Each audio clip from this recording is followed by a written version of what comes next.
Welcome back to The Big Show. It's Alex Belfield down in London. We've got the cast on today from Emmerdale, and it's always nice to meet two whopping great big stars. Steve Halliwell, how are you? I'm fine, thanks, mate. How are you? Really nice to see you. And, of course, Jane Cox. Always nice to get you on the programme. How are you doing? Oh, I'm really well, thank you. You two, of course, are Mr. and Mrs. Emmerdale. Let's not beat around the bush. Everybody loves you, and without you, the programme's finished. Congratulations. Oh, that's so kind to say Tell that to the producers. Well, I think they know because they embrace you, don't they? And they make the best of you. They're not trying to slip you out the back door or anything like that. I mean, you're on every episode, and we look forward to seeing you. Is that anything that they've done, or is that just your personalities? I'll start with you, Jane. Well, I don't know.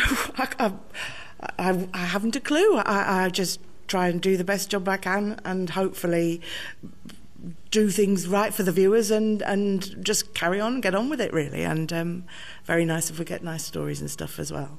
Well, it's interesting because you are the Jack and Vera of Coronation Street. We're the ones you look forward to, and I mean that with the greatest compliment. Yeah.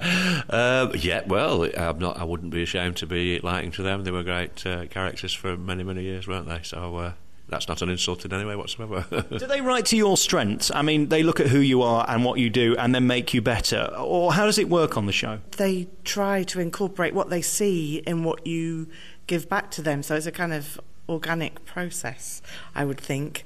And hopefully as well, with the DVD happening, they'll be able to write even better for us. I think they do write very well for us. That's what I love about you two. You never stop acting. Whenever you're on screen, it seems like you're always there in the moment, which must be really tough. I mean, you're working hard and you're doing scene after scene after scene. What kind of toll does that take on you by the end of the day?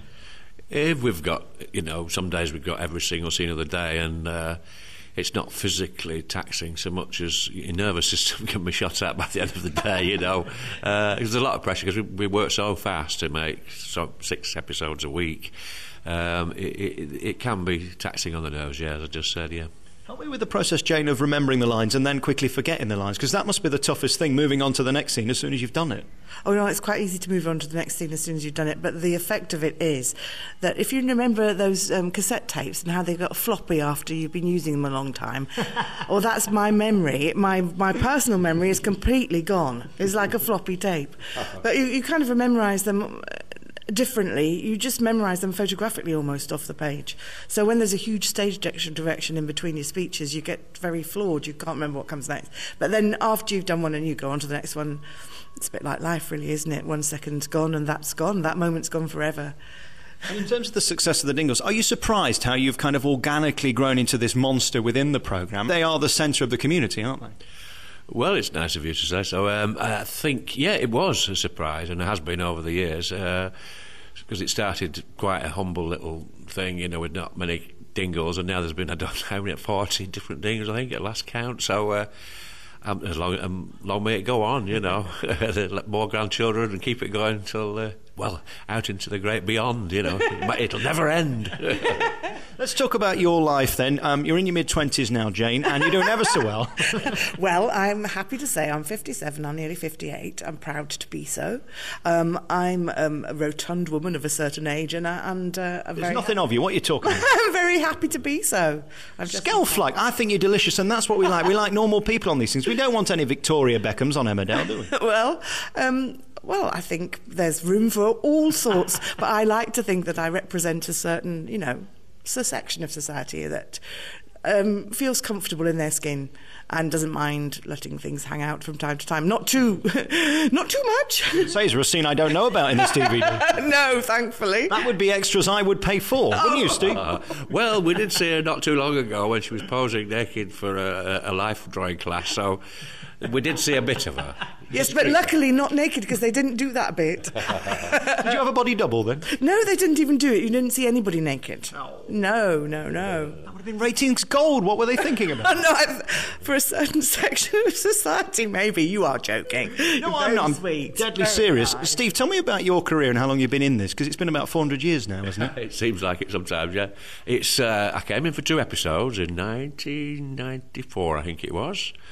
And then came back for 3 or 4 more, and 4 or 5 more, and then 6 more, and then 6 months, and then so it's gone on for 16 years.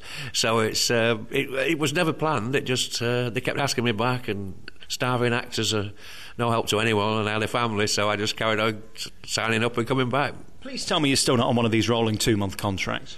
12-month contracts, that's what we get if we're lucky. And then they're just about debating our next one, so fingers crossed you might see a bit more of Zach for another year. Do you still get nervous that they might not re-sign you? Oh, yeah, of course. Our business is totally fickle. Me and Steve both been in it long enough to know that.